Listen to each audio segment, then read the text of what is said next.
It was a very busy week at Burlington City Hall with the Committee of Whole chiming in on, well, you guessed it, the trade war. Burlington Mayor Marianne Meed Ward provides details. We looked at the tariff response to the trade war and we asked our staff to look at whether we could prefer Canadian companies, suppliers in our procurement, because of course, under trade agreements, you're not allowed to do that. Now, what is the status of those trade agreements when there's illegal tariffs that are being imposed? Good question.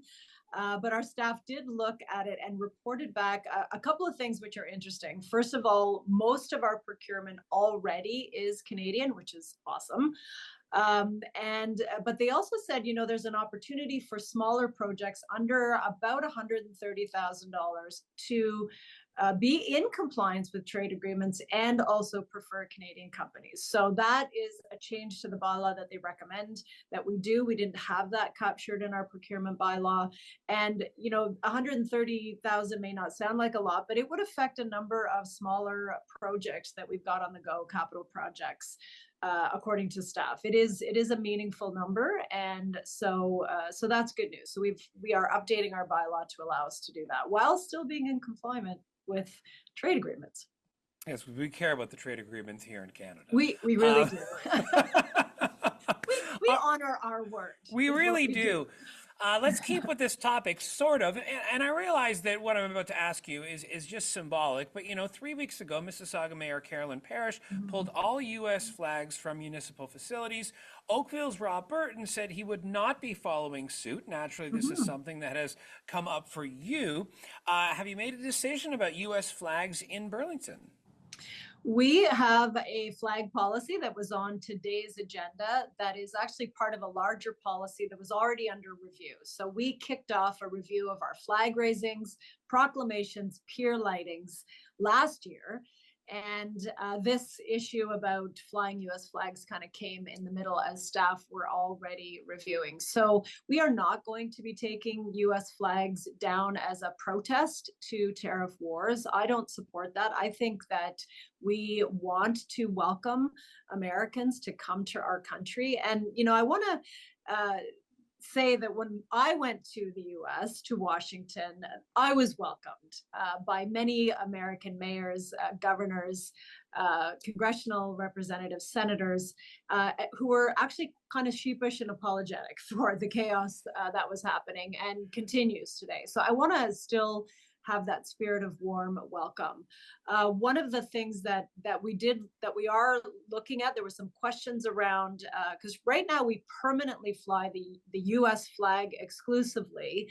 That was intended to welcome athletes, and that's at our sports facilities, who are playing in tournaments, which happen quite a bit. But we were wondering whether any one flag should be permanently displayed. We can certainly put them up when those tournaments happen or other countries. And we do get, curling events, hockey events, other kinds of things from non-US countries as well. So we were asking some questions of staff about whether a permanent display is appropriate. But I believe that we need to continue to welcome athletes from all around the world, including the US, and displaying the flag when they're playing in our facilities is one way to do that.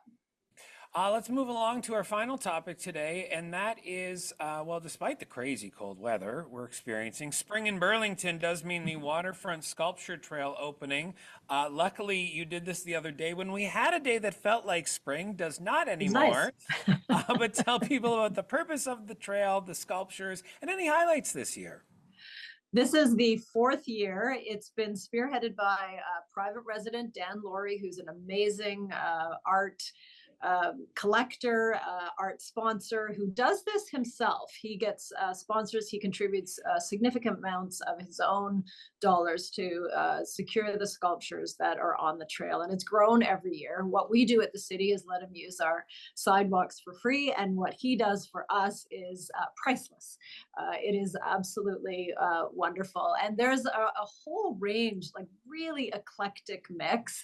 One of the ones that stood out for me is a giant triangle or a pyramid that is covered in carpets that roll out onto the ground, and it is intended to mirror sort of a place where you would go and contemplate and pray. That it's quite a sculpture, and it really reminds us, I think, that in times of chaos, art is a place where we can go to get inspiration, to get refuge, to get create our creative juices going, and that's needed now more than ever when people are just feeling really pummeled by the day-to-day news.